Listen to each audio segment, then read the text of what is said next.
Bonjour à tous. Bonjour à tous. Eh bien, j'ai le grand plaisir de démarrer la track technique. Vous êtes au bon endroit. Donc, installez-vous confortablement. L'après-midi va être riche en tech, en démo. Et on a vraiment essayé de monter le curseur cette année. Donc, j'espère bien que vous aurez un bon mal de tête ce soir. C'est qu'on aura fait notre travail. Alors, si vous êtes sage, j'ai plein d'autocollants pour vous, hein, parce que je passe mon temps à les tweeter et les gens me les demandent, ils veulent que je les envoie par la poste, etc.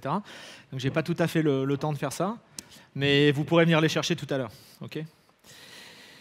Alors, on va commencer donc cette track technique avec une première session qui finalement va bien faire le lien avec ce dont Werner a parlé, l'évolution des services d'analytics vers toujours plus de temps réel, toujours plus de performance.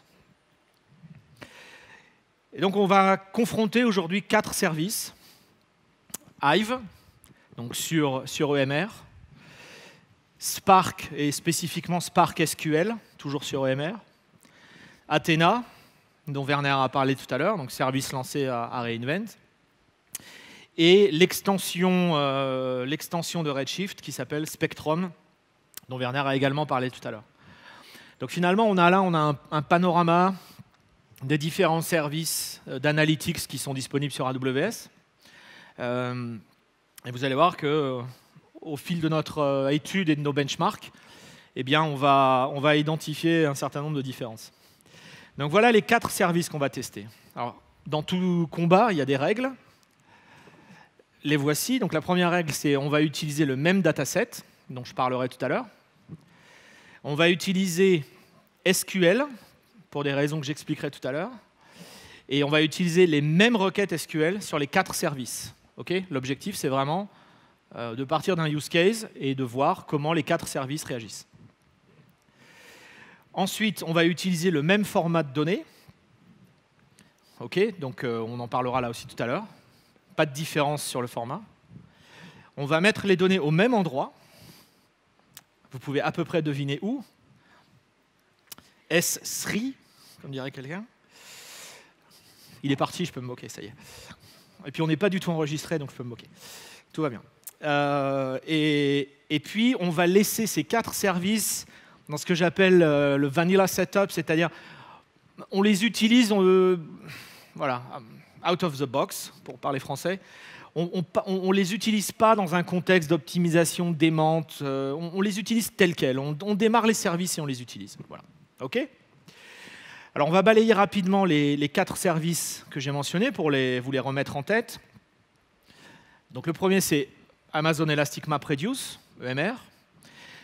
Donc, EMR, c'est notre service managé pour l'écosystème Hadoop, qui date déjà de 2009. Donc c'est un service relativement ancien, répandu, beaucoup d'utilisateurs, encore beaucoup de mises à jour. Et on va donc utiliser Hive, qui était là dès 2009, hein, qui était un des premiers outils Hadoop présents dans EMR. Et on va également utiliser Spark, donc Spark SQL, qui lui a été ajouté dans EMR en 2015. Combien coûte EMR ? Eh oui, parce que je sais bien que c'est la track technique, mais on a tous des budgets, hein, enfin, sauf moi. Mais eh oui, on fera un sondage pour que vous deviniez combien j'ai dépensé le mois dernier. J'essaierai de trouver un t-shirt pour le gagnant. La technique, c'est bien, les performances, c'est bien, mais il y a le coût. Et donc, dans l'évaluation des 4 services qu'on va faire, on va essayer aussi de voir finalement le rapport performance-prix de ces services. Donc pour EMR, vous le savez, EMR, on démarre un cluster, on démarre des instances EC2 avec une distribution Hadoop installée, etc. etc. Donc la tarification de EMR, c'est la tarification classique que vous connaissez sur EC2. Donc la taille de l'instance fois le prix horaire de l'instance fois le nombre d'instances dans le cluster. OK ? Bon, et que vous vous en serviez ou pas de votre cluster, vous payez. D'accord ? Alors, ensuite, le setup. Qu'est-ce que j'ai utilisé ? Alors, j'ai préparé à l'avance, hein, qu'on ait tout sous la main. Donc j'ai fait un cluster pour Spark et j'ai fait un cluster pour Hive. Comme ça, on va pouvoir lancer les requêtes en parallèle sur les deux, mais les deux clusters sont identiques. Donc en fait, j'ai 10 nœuds C4X large, non, 4X large, C4 4X large pour Hive et 10 nœuds C4 4X large pour Spark. Okay, même configuration. Alors pourquoi 10 et pourquoi cette taille-là?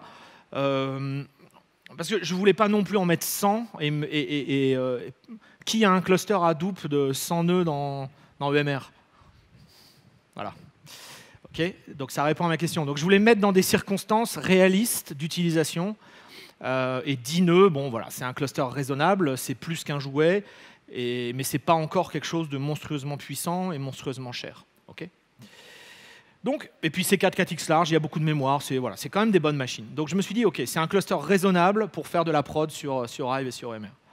Okay, donc voilà la configuration de EMR. Athena. Donc Athena, c'est un service donc, qui a été lancé à Reinvent, qui est un service qui vous permet d'exécuter des requêtes read-only, donc des selects, sur des données qui sont dans S3.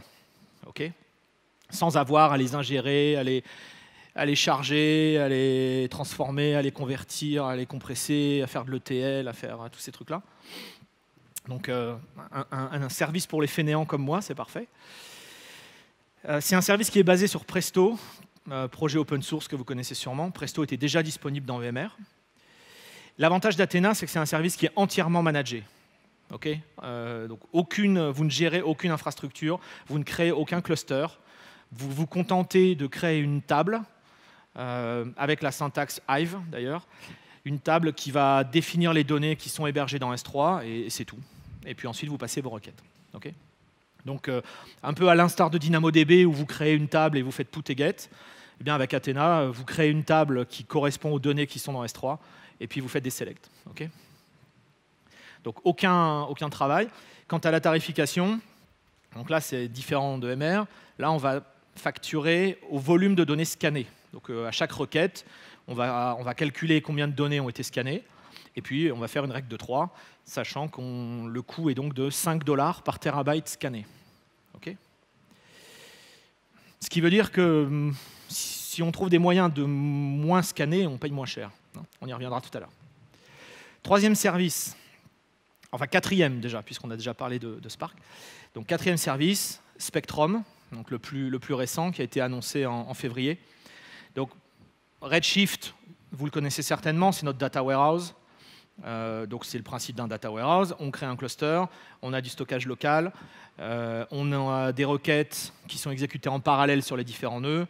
On peut scaler jusqu'à plus de 100 nœuds, plus d'un pétaoctet de stockage, etc., etc. Donc Redshift, voilà, c'est la Formule 1. On peut optimiser à mort, mais jusqu'alors, la limite était que les données devaient être physiquement présentes sur le cluster. Ce qui est embêtant, parce que si vous avez des pétaoctets de logs divers et variés que le marketing vous a demandé de conserver jusqu'à 2072 ou quelque chose comme ça, l'histoire de ma vie, eh bien, il n'est pas question de les mettre sur Redshift. Ça coûterait un petit peu cher pour un usage extrêmement infréquent, voire un usage nul. Donc l'objectif de Spectrum, c'est ça, c'est finalement d'amener à Redshift la même capacité qu'Athena, donc la capacité à requêter des données massives, mais qui restent dans S3, tout en étant toujours capable de faire des jointures avec les données qui sont locales sur le cluster, etc., etc. Donc on va envoyer la requête au masternode de Redshift, et ensuite il va l'éclater vers les nœuds clients et vers la flotte managée de nœuds Spectrum, okay, qui est hors de votre contrôle et dont vous ne vous souciez pas du tout. Le pricing, ici, donc, c'est le coût du cluster Redshift, d'accord, donc le nombre d'instances fois le tarif de l'instance fois le nombre d'heures d'utilisation. Ça, c'est comme d'habitude. Et la tarification spécifique de Spectrum, c'est la même qu'Athena. C'est 5 $ par terabyte. OK ? Et donc là, qu'est-ce que j'ai fait? Là, j'ai pris un cluster de 4 nœuds. J'ai pris les plus gros, pourquoi pas. Donc, et puis, en soutien, j'ai la flotte de nœuds Spectrum, donc que je ne contrôle pas, que je ne vois pas, mais je sais qu'elle est là. Et donc, au total, voilà, ce cluster me coûte un peu moins de 20 $ de l'heure, avec une capacité de traitement relativement puissante. Ok. Donc vous voyez, c'est des services qui sont très différents en termes de techno, qui sont différents en termes d'infra, qui sont différents en termes de prix. Et en tant que client, on peut légitimement se poser la question de quel est celui qu'on a envie d'utiliser. Okay. Alors, je vous invite à aller sur cette URL. On avait dit qu'on ferait un sondage. On va faire un sondage. OK, donc je vais garder l'URL dans un coin.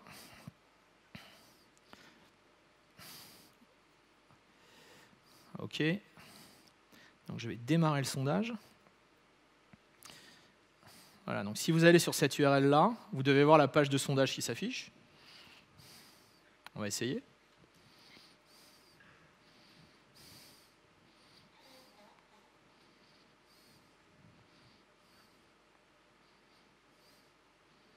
Oui, vous la voyez? Non? Voilà, vous devez voir ça. Hein, je vous remets le... Donc allez-y, j'ai 3 questions pour vous. Hein. Quel est le service le plus économique? Quel est le service le plus facile? Et quel est le plus rapide? Alors, votre avis, on a évidemment... Je vous pose des questions avant de faire les tests, sinon c'est pas drôle. OK, donc vous avez répondu à la première question. C'est bon? Alors, on doit pouvoir voir les résultats en temps réel. Magie. Alors, voilà. Je vous laisse voter encore. Je vous laisse l'URL à l'écran. OK, on a... vous votez encore. Allez, je vous laisse. J'ai du temps, donc on va vous laisser voter. 200 et quelques. Comme ça, on verra combien de gens sont dans la salle. OK. Bon, donc c'est assez égal, ouais, c'est bien réparti. Donc une bonne moitié qui pense que c'est Athena, un petit quart pour Redshift et un petit quart, un peu plus gros quart pour OMR. OK. Alors, on va passer à la question suivante. Si j'y arrive. Hop. Alors. Voilà. Donc là, vous devez voir la deuxième question. Alors, le plus rapide. Alors, c'est une question compliquée, le plus rapide, parce qu'évidemment, ça va dépendre du dataset, ça va dépendre des requêtes, mais c'est pas grave, au feeling, comme ça. Suivez votre inspiration.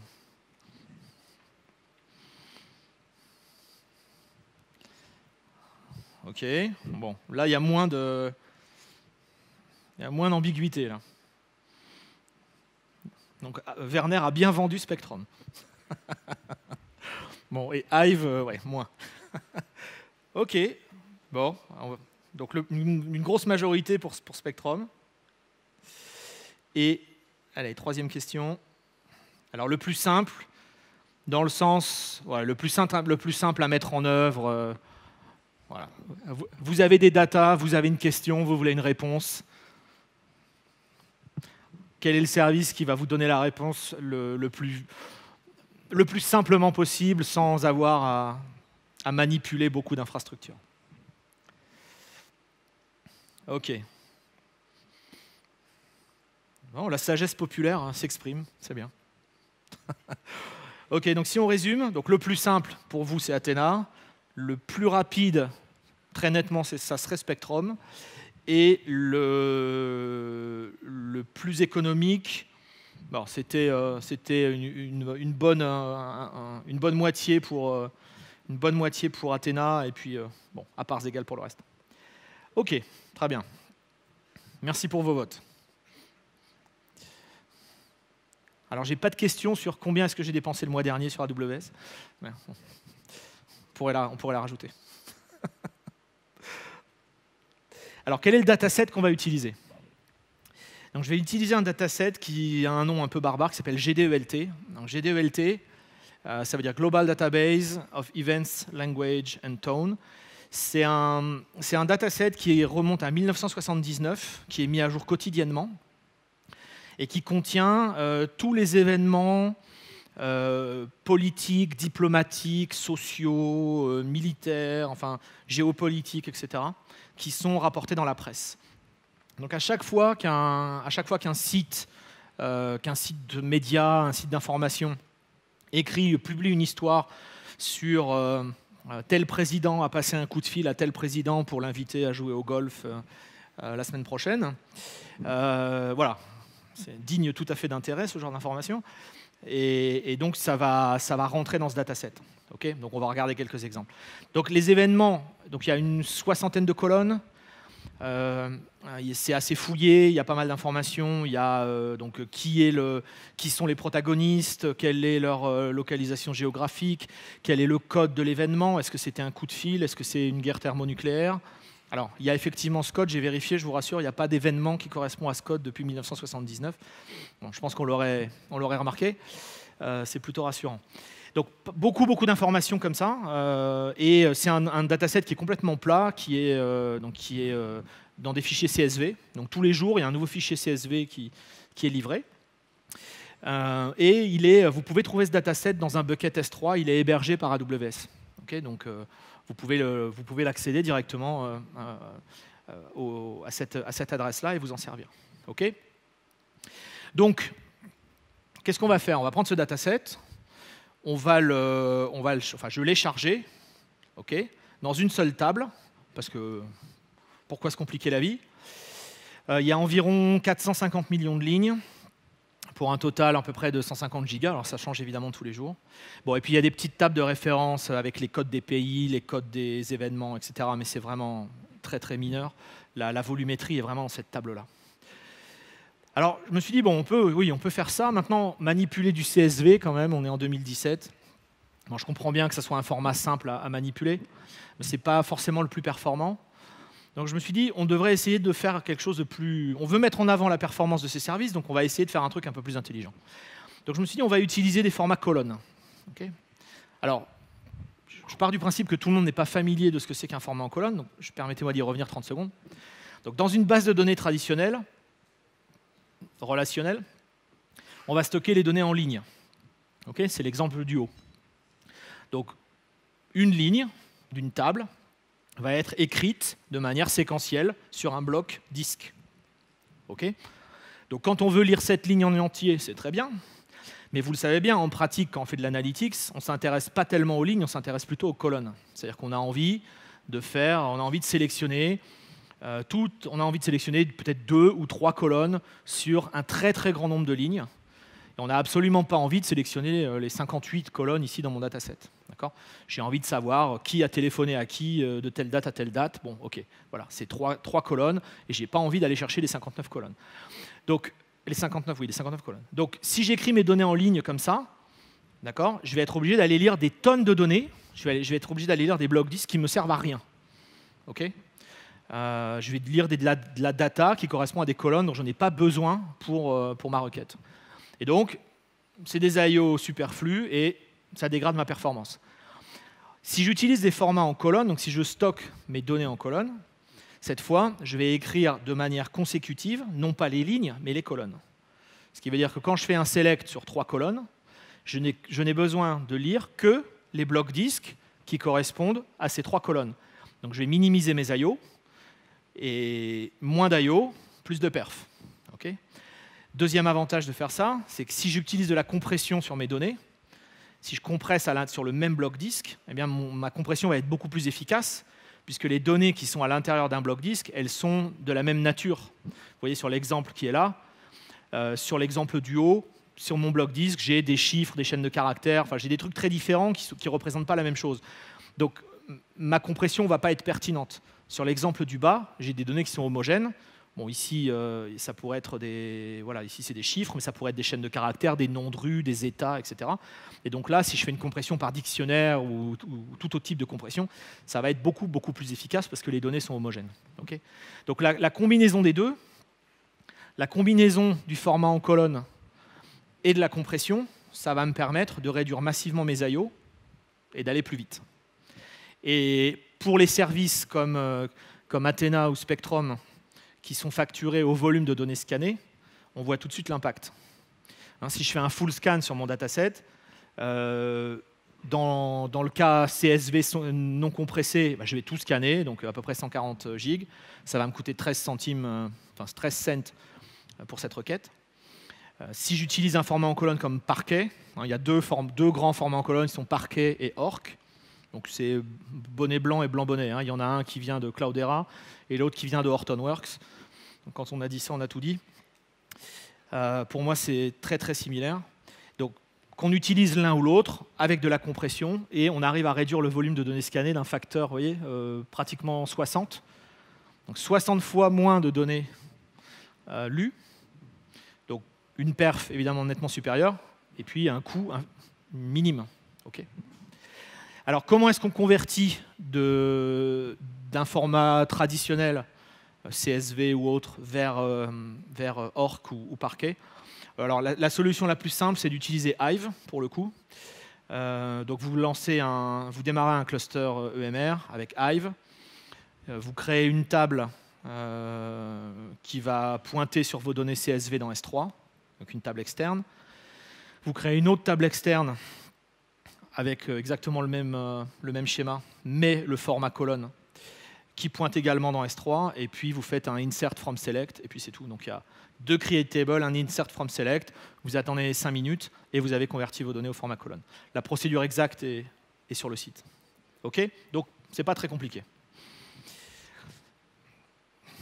Bon, ça va être l'heure du combat.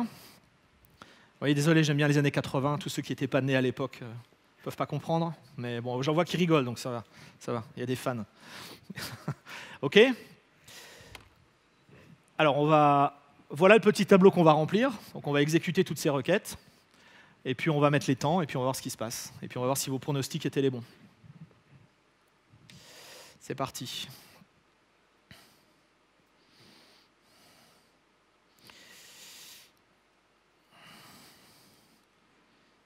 Alors, c'est sans doute... Est-ce que vous voyez au fond ou est-ce qu'il faut que j'agrandisse? Gesticulez s'il faut que j'agrandisse. Merci. Arrêtez de gesticuler. Voilà. Alors, c'est pas vraiment là que c'est le plus intéressant, mais enfin, il faut quand même que je vous montre. Donc, voilà mes deux clusters. Ça va, vous arrivez à lire là-bas? Ouais? OK, ça marche. Donc, voilà mes deux clusters. Donc, un pour Hive, un pour Spark. Bon, ils ont la même configuration. Hein, donc, on a dit, voilà, 10 nœuds C4X large. OK. Donc, j'ai créé ça hier. Athena... Athena, rien à créer. Hein, enfin, faire un create table, tout simplement. Donc là, vous voyez les 59, je crois, les 59 colonnes que j'ai créées. OK.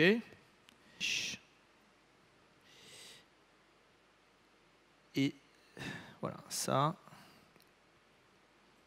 Et donc là, je suis normalement connecté. Je vais me reconnecter juste pour être sûr. OK. Donc là, je suis connecté sur mon cluster Redshift. On va peut-être grossir ça un tout petit peu. Voilà. Ça vous va? Ouais? OK. Ça marche. Donc voilà les fameuses requêtes. Okay, donc je vous les montre une fois parce que c'est 4 fois les mêmes. Donc la première requête, on va compter, on va faire un simple count sur ma table. Okay, donc ma table, j'insiste bien, c'est...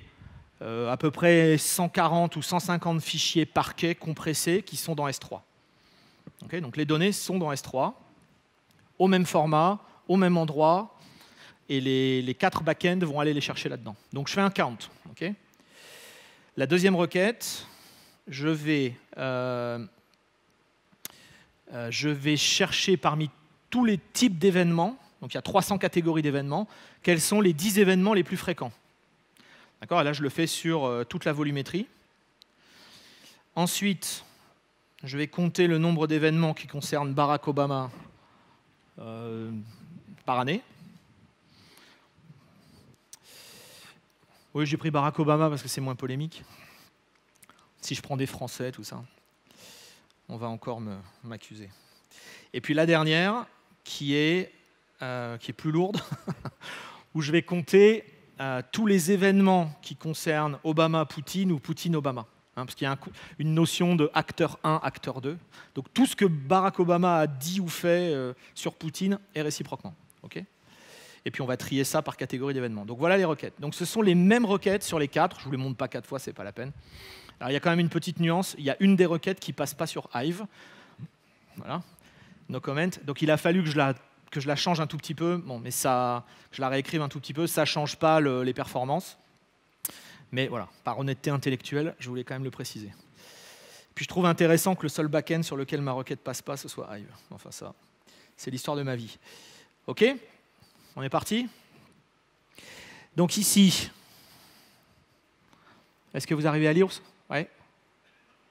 Ça va, merci beaucoup. OK, donc en haut j'ai mes requêtes Hive. Et en bas, j'ai mes requêtes Spark. Alors on va commencer par Hive, parce que quelque chose me dit que ce n'est pas le plus rapide. Hein, donc on va faire celui-là d'abord, comme ça on lance les autres. OK?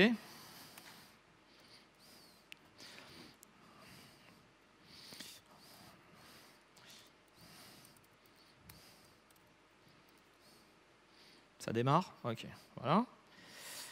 Donc on va laisser cela travailler. OK. Donc même requête, même infra. Hein, puis on notera les temps. Alors on va aller dans Athena. Alors dans Athena, il y a une fonctionnalité qui est sympa qui vous permet de sauver les requêtes. D'accord? Donc c'est ce que j'ai fait.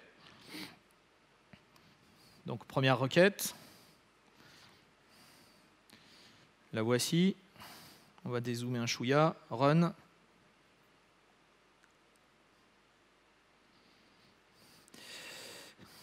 Voilà. Encore un petit peu. OK.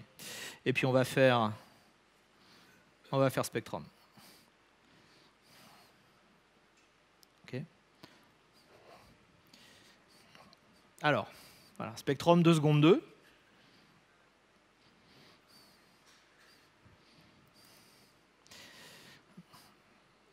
Athena. Où es-tu, Athena? 7,55. Petite forme.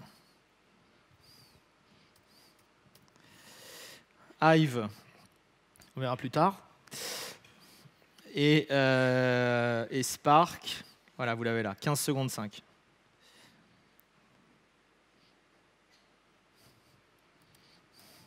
Oups. Voilà. Sinon, ça va? Le summit, c'est bien? Ouais. Qu'est-ce que vous êtes calme aujourd'hui? Pourtant, c'est la track technique, vous êtes censé être mal élevé et tout. Non? Allez, faites du bruit. Encouragez Hive. Allez. Mais ceci dit, elle est jolie, l'animation. Hein. Ouais, j'aime bien ce petit truc là qui tourne. 104 secondes. OK. 100, oui. Allez, on va prendre le temps qui est là, on va pas être mesquin. Bon, 104. Voilà. Bon, on continue quand même hein, pour la forme. On est d'accord? Ouais? Allez, réveillez-vous. Allez, ouais! Merci. Les gars des user group, je sais que vous êtes là, je vous connais d'habitude, vous êtes mal élevés. Quand je parle dans les meet-up, hein, bon. Là, vous êtes trop calme. Allez, on continue. Donc, le top 10.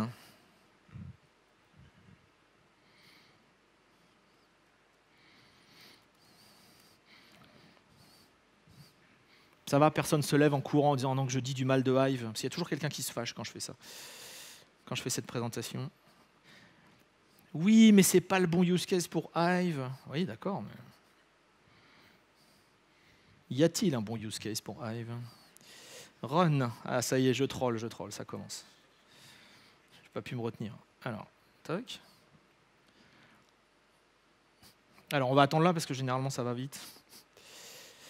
Pam. Alors là, voilà, on voit le... Alors, c'est petit, mais vous voyez, donc vous avez ces 300 codes. Donc, juste pour la petite histoire, l'événement le plus fréquent, c'est faire une déclaration. Pour des hommes politiques, c'est pas mal. Rendre visite, recevoir un visiteur, consulter, voilà. Bon, c'est bien. Je préfère qu'il y ait ça en haut plutôt que guerre thermonucléaire et invasion militaire. Alors, combien de temps? 2,88. Bon, voilà. On y va, alors 2,88. On va mettre 2,9.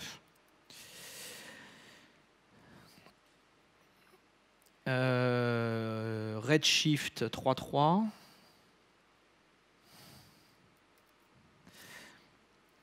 Spark 23,5. Et Hive. Alors, Ah oui, c'est celle qu'il a fallu que je bricole, voilà. Donc Hive 77, on va dire. Donc 77 pour Hive. Et là, 23,5. Bon, on continue, on est d'accord. Mais vous voyez, oui, ah voilà, ça y est. C'est parti. Donc la troisième.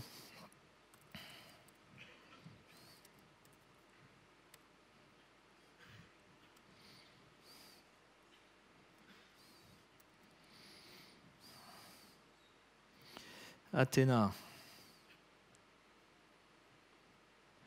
Voilà.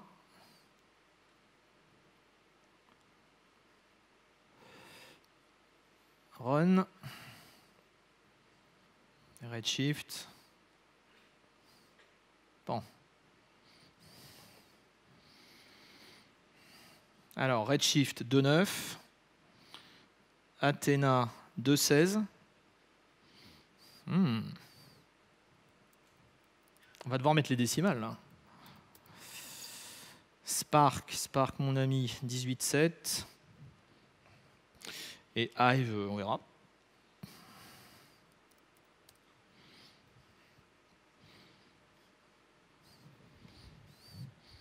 Sinon, les sessions d'après sont bien aussi. Hein, vous verrez. Les ratez pas. Vous pouvez rester là tout l'après-midi, vous êtes bien. Voilà. 61 secondes. Alors, on pourrait vérifier que les résultats sont les mêmes, mais ça a l'air. Hein. 61 secondes. OK. Alors, la petite dernière.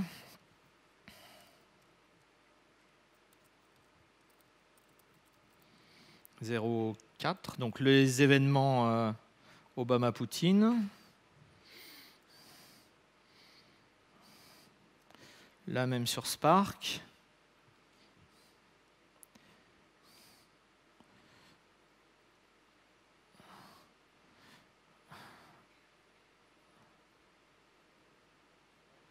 Et la même sur Redshift.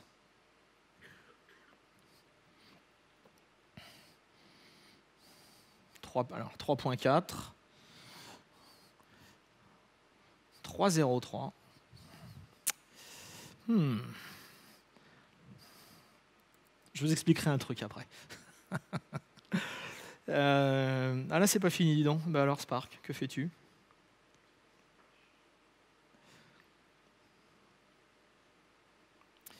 Alors, on est à 27,5.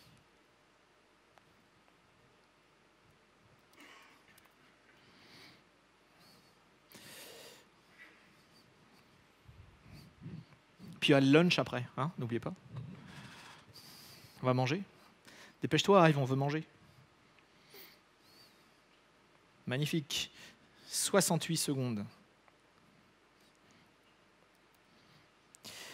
Bon, c'est un peu sans appel. D'accord ? Alors, à chaque fois que je fais cette démo-là, c'est pas la première fois, là vous êtes nombreux, alors sans doute vous n'osez pas, mais quand je fais ça dans les meet-up ou en plus petits comités, il y a toujours quelqu'un qui me tombe dessus, un fan de Hive, qui me dit que je l'utilise mal, que mais non, on peut optimiser, et puis que mon SQL est mal écrit, et puis. Bon. Tout ça est probablement très vrai. Ceci étant dit, oui, un expert Hive ou un expert Spark ou un expert de n'importe quoi, il va optimiser, il va réussir à aller plus vite. Est-ce qu'il va réussir à optimiser est-ce qu'il va réussir à diviser par, vous voyez, entre Hive et on va dire les deux de droite, là, il y a un facteur 20, on va dire 20, allez, ne soyons pas méchants, 20, 25. Est-ce que vous pensez que vous allez réussir à optimiser d'un facteur 25? Alors vous allez dire, il n'y a qu'à mettre plus de nœuds. Oui, on peut certainement mettre plus de nœuds. Bon, ça va faire gonfler votre facture EC2. Bon, on n'est pas forcément contre, mais voilà, pour vous, ce n'est pas forcément non plus la bonne solution. Et puis, ça va avoir ses limites, parce que c'est du SQL, ce n'est pas le langage le plus parallèle du monde, et ce n'est pas en mettant 1000 nœuds sur Hive. Vous avez vu l'exemple de Werner tout à l'heure sur le cluster Hive qui tourne 5 ans. C'est pas en mettant 1000 nœuds vous allez aller 1000 fois plus vite, parce que ce SQL, il n'est pas parallélisable à l'infini. Donc il y a juste un moment où c'est la techno qui est en limite d'âge, probablement. Donc Et oui, ben oui, oui, non, mais ça a presque 10 ans maintenant, voilà, il faut l'admettre. Donc, on pourrait tester un dernier truc, qui est de se dire, oui, mais là, alors, le deuxième objection, c'est, oui, mais tu ne mets pas les données dans HDFS, et donc forcément, il y a plus d'I/O et tout, il y a le réseau, c'est lent et tout ça. OK, alors on va essayer. Sur Hive et sur Spark, en fait, ce que j'ai fait, c'est que j'ai le même dataset, mais stocké cette fois localement dans HDFS. OK, la même requête. Donc on va essayer.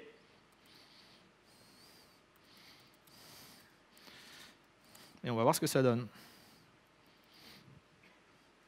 OK, donc cette fois, la même, mais en local. Bon, alors sur les deux autres, ça n'a évidemment pas de sens, puisque on veut les laisser dans S3, il n'y a pas l'équivalent de HDFS. Donc on avait mis combien de temps? On avait mis 69 et 27. Alors on va voir.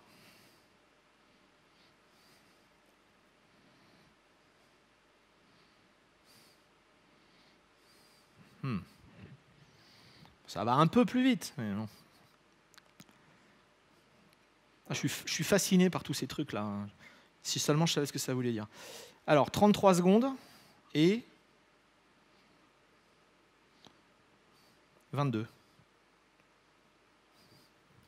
Voilà, 33, 22, et là, bah, c'est... Hein. Donc, OK, donc le coût du stockage S3, on va dire, dans cette histoire, alors, sur Hive, il est effectivement assez notable. Sur Spark, il ne l'est pas. Je n'ai pas d'explication magique à ça. C'est assez, à chaque fois que je fais le test, je tombe à peu près sur ces résultats-là. Bon, on voit que sur HDFS, effectivement, il y a un avantage. Mais même là, vous voyez, 33 par rapport à 3, on reste encore 10 fois plus lent. Okay. Et alors après, vous me diriez, oui, mais moi, si j'écris des jobs directement en Scala, ça va aller plus vite, etc. Oui, d'accord. Mais personne ne sait écrire des jobs comme ça, à part vous. Ce que savent faire les gens, c'est les gens normaux comme moi, de base. Ce qu'ils savent faire, c'est du SQL, parce que c'est ce qu'ils ont appris à l'école, c'est ce qui s'interface bien avec tous les outils de développement, les outils de reporting, etc. etc. Et donc voilà, on veut continuer à parler cette langue commune qui est le SQL, et on veut que des gens qui ne sont pas des experts analytics, Spark, temps réel et je ne sais pas quoi encore, puissent aussi faire des requêtes. S'il n'y a que 2 types dans votre boîte qui sont capables de coder les requêtes, ça risque d'être un goulot d'étranglement pour l'avancée de vos projets. Donc c'est dommage d'avoir des technos qui sont scalables, qui vous dégagent de l'infrastructure, si 90% des gens, on va dire techniques ou mi-techniques de la boîte ne peuvent pas s'en servir. Okay. L'agilité d'infra, il faut qu'elle soit couplée avec une agilité de développement, une agilité d'utilisation. Sinon, vous faites que décaler le problème ailleurs. Okay. Donc Hive, bon, désolé, mais voilà, je vais le dire une fois de plus, moi je pense que l'heure de la retraite a sonné, et je suis préoccupé de voir encore des gens qui lancent des projets Hadoop, Hive, etc., avec des slides qui étaient les slides que je voyais en 2010. Donc, bon, voilà, il n'y a pas de... Enfin, chacun est libre de ses choix, mais il faut aussi être conscient de l'évolution des technos. Vous voyez qu'une fois de plus, sans aucune forme d'optimisation, là, je n'ai fait aucune optimisation sur Redshift, je n'ai fait aucune optimisation sur Athena, j'ai juste démarré les services, j'ai fait un create table qui mappe mes données dans S3. Je passe des requêtes SQL qu'un junior pourrait écrire. Si j'y arrive, un junior y arrive. Et c'est tout. Et en quelques minutes, j'ai mes réponses. Okay. Donc, voilà. Désolé, Hive, mais voilà. Je pense que la fête est finie. Je pense que la fête est finie. Alors Spark, dont on me vante tout le temps les mérites en me disant que c'est rapide, temps réel, etc. Là aussi, généralement, et je pense qu'il y a quelqu'un qui viendra me le dire après, ouais, j'ai pas osé le dire, mais je te le dis maintenant. Voilà, oui, ouais, c'est bien, mais tu auras des stickers quand même. Donc c'est vrai que j'utilise Spark dans un cas d'utilisation qui est hostile, dans le sens où la grande force de Spark, c'est de charger les données en RAM et après de les manipuler en RAM avec les data frames et tout ça. On est d'accord? Tu valides? Donc c'est vrai que je ne mets pas Spark dans les conditions du succès. On est d'accord. Mais le problème, une fois de plus, c'est que c'est une techno qui est effectivement très performante, mais qui est complexe à utiliser. Je pense que tu me contrediriras pas. et que la majorité des gens vont l'utiliser de manière, comme moi, assez naïve, et ils vont avoir des perfs qui sont décevantes, puisque c'est assez décevant ce qu'on obtient là, c'est des perfs qui sont décevantes, et que pour aller au-delà, il faut des experts, et c'est compliqué de les trouver. Donc moi, les solutions que j'essaie d'amener aux gens, c'est des solutions, ce que j'appelle idiot-proof, c'est-à-dire si j'arrive à m'en servir en 5 minutes, tout le monde peut y arriver. Voilà. Donc si j'y arrive, je tourne la clé et j'ai des réponses en 3 secondes, voilà, ça suffira à 95% des gens. Après, c'est vrai, il y a des gens qui auront besoin d'aller plus loin, de creuser, de faire eux-mêmes, etc. C'est la police Spark qui débarque. Voilà, donc Spark, ok, je veux bien admettre un tout petit peu de mauvaise foi sur Spark. Bon. Voilà, maintenant sur ces deux-là, alors c'est ça que je voulais vous dire, c'est que la première fois que j'ai fait les tests, quand Spectrum est sorti, Spectrum était pas tout à fait 2 fois plus rapide, mais quand même. Enfin, il y avait peut-être 50% de mieux par rapport à Athena. Et là, j'ai refait les tests récemment, bon, et à part sur la première requête, là, qui est peut-être une requête bizarre, on voit maintenant Athena qui est plus rapide que Redshift, Spectrum. Ce n'était pas le cas quand le service est sorti. Donc, est-ce que quelqu'un aurait été piqué au vif? Ce sont des équipes différentes qui développent les deux services. Et Spectrum n'est pas Athena, c'est vraiment 2 services différents. Donc je pense que quand Spectrum est sorti, l'équipe Athena a dû regarder. Ils se sont rendus compte qu'effectivement, ils s'étaient un petit peu fait doubler dans la ligne droite.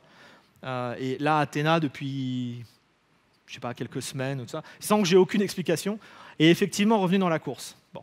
Alors comment choisir? Il va falloir qu'on conclue. Comment choisir? Donc, Hive, au revoir. Et merci, ou pas, d'ailleurs, je ne sais pas ce qu'il faut dire. Spark, hyper puissant, et puis Spark a plein d'autres avantages que de faire du SQL, enfin, évidemment. Mais attention, enfin, techno compliqué, techno qui nécessite une expertise que tout le monde n'a pas. Donc, à mon avis, il n'y a rien de pire que de se lancer dans une techno qu'on ne maîtrise pas. Vous obtiendrez des résultats naïfs comme les miens qui ne sont pas les meilleurs, et c'est dommage. Bon, si vous avez les experts pour descendre à 3 secondes, très bien, faites-le, mais tout le monde ne les a pas. Et puis ensuite, comment choisir entre Athena et Redshift? Alors, moi, j'ai une opinion assez simple là-dessus, comme sur beaucoup de choses. Si vous avez déjà Redshift, si vous avez déjà un data warehouse, pour faire le reporting, les rapports de vente, le billing, enfin tout ce qui est important, tout ce qui est transactionnel ou quasi transactionnel, ou tout ce qui est qui doit sortir à échéance régulière, etc. Enfin, ce que j'appelle le dataset chaud, c'est-à-dire vraiment les données vitales de l'entreprise, où vous avez besoin de perf, vous avez sans doute des utilisateurs en temps réel qui tapent dessus via des dashboards, etc., etc. Si vous avez déjà Redshift, eh bien, utilisez Spectrum. La seule chose qu'il faut faire pour utiliser Spectrum, je peux vous montrer ce que j'ai fait.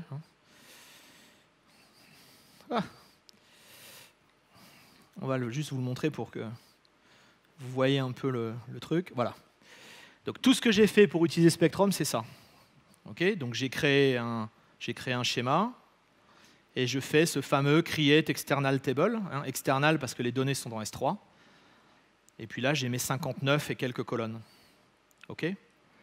Bon, donc là, j'ai un fichier, ça c'est le CSV, et ça c'est mes fichiers parquet. Donc c'est tout ce que je fais. J'envoie cette requête au masternode de Spectrum, de Redshift. Il va conserver la connaissance de cette table et le mot-clé external va lui dire que c'est dans S3. Et puis c'est tout. Donc si vous avez déjà Redshift, vous pouvez commencer à utiliser Spectrum en 2 minutes. Et avec une tarification qui est à mon avis assez économique, puisque vous payez, comme on l'a vu, au volume de requêtes, au volume de données scannées. Donc si vous avez de la compression des formats en colonne, du partitionnement, etc., vous allez pouvoir descendre à des volumes scannés extrêmement faibles et des coûts extrêmement faibles. Donc si vous avez Redshift, à mon avis, sans hésitation, allez vers Spectrum. Et en plus, vous pourrez faire des jointures entre les données du cluster et les données dans S3. Enfin, ça ouvre tout un tas de scénarios super.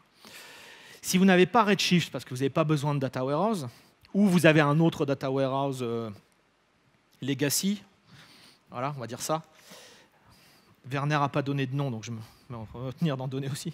Vous avez soit pas de data warehouse, soit un autre. Bon, à ce moment-là, Athena est une bonne solution. Parce que vous voyez qu'Athena, c'est exactement la même logique. On va se contenter de faire un create table qui représente les données dans S3. Et puis ensuite, soit dans la console d'Athena, comme vous l'avez vu là. Voilà. Soit dans la console d'Athena, soit via un driver JDBC, donc vous pouvez utiliser tous vos outils traditionnels. Eh bien, vous exécutez vos requêtes et c'est du SQL standard. Il n'y a vraiment aucune modification. J'ai pris initialement toutes ces requêtes, elles avaient été écrites pour Redshift. Je les ai prises telles quelles, je les ai mises sur Athena. J'ai rien changé, pas la moindre virgule. Okay. Et puis l'énorme avantage d'Athena, c'est que quand vous vous en servez pas, il vous coûte rien. D'accord. Redshift, le cluster, c'est basé sur des instances, vous payez à l'heure, etc., etc. Athena, une fois de plus, c'est vous payez uniquement à l'utilisation et en fonction du volume de données scanné. Okay, donc Athena, c'est un peu comme Lambda. Okay, Lambda, vous payez à l'invocation. Si vous n'appelez pas vos fonctions Lambda, vous ne payez rien. Athena, c'est la même chose. Si vous n'exécutez pas de requêtes sur vos données, vous ne payez rien. Donc si vous avez des centaines de terras de biologues que vous êtes obligé de garder et dont vous avez besoin de temps en temps pour diagnostiquer, pour débugger ou pour faire un rapport vraiment exceptionnel, eh bien, Athena est une bonne solution. Vous pointez Athena sur les données, vous requêtez, ça va vous coûter une fraction de centime et c'est terminé. Et il n'y a pas d'infrastructure à gérer. OK ? Donc voilà mon conseil pour vous aider à choisir. Hop.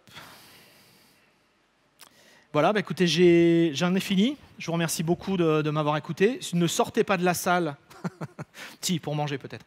Mais revenez après, je vous assure, les sessions de cet après-midi, on a du serverless analytics avec Appaloosa. On a une session de DevOps qui va être extraordinaire avec Predixis. On a une session IoT qui va être pas piquer des hannetons. Et encore une, me semble-t-il, que j'oublie. Ma mémoire me fait défaut. Donc vous allez encore avoir beaucoup de démos, beaucoup de code, des clients, du use case. Voilà, ça va. Je vous promets que ça va envoyer du lourd, donc ratez pas les sessions cet après-midi. Si vous avez envie de voter une dernière fois pour me donner du feedback, allez-y. Et je vous remercie beaucoup de m'avoir écouté. Je vous donne rendez-vous ce soir pour la keynote de clôture, qui devrait être sympa aussi. Merci beaucoup et profitez bien de la journée. Merci.